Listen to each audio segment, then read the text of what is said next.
We are going to be working on a nail trim today. We had a couple of you ask on how to do it, so we'll go over a couple things real quick before we start.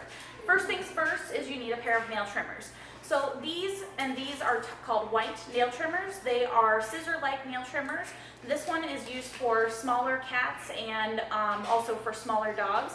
If you have a dog like Winnie when she's a puppy and she will grow into a larger dog, don't waste your money on these kind of things. You can use human nail trimmers when they're that little.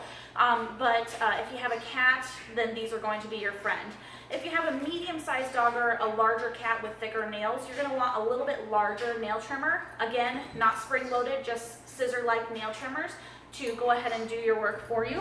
If you have a large dog like Winnie with those really thick nails, you're going to need a spring-loaded nail trimmer here.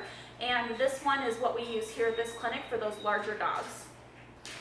And then because we just want to be prepared, you want to have something to stop the bleeding if it occurs. We use silver nitrate sticks here and quick stop powder. If you're at home and you don't have one of these things, you can easily use things like baby powder or flour to stop any bleeding that may occur.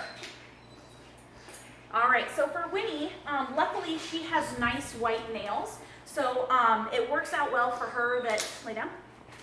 It works out well for her. It's easy to see those nails, but we'll work on that first and maybe we'll do another black nail trim here in a little bit. So if you look really closely at Winnie's nails, you can see here that there's a very light red coloring that occurs. Not about right here is where it starts. So when we're trimming nails, you don't want to actually hit that part. You want to cut right before there. And she doesn't have very long claws because we work pretty hard on keeping her nails nice and trim for her, and that's something that, you know, really you should be doing to try and keep those quicks nice and short. But just for the sake of it, we're going to show you how to do a nail trim.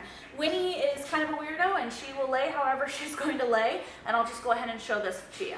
So when you're cutting nails, cut them up and the scissor motion up and down. So this cutting should happen like this as you would trim your own nails. It's the proper way to do it, and it's most comfortable for our animals. So usually what I'll do, especially if you're not used to it, is just take a little bit off. And you can see there's no issue there. And what we're looking for is when you get them close enough,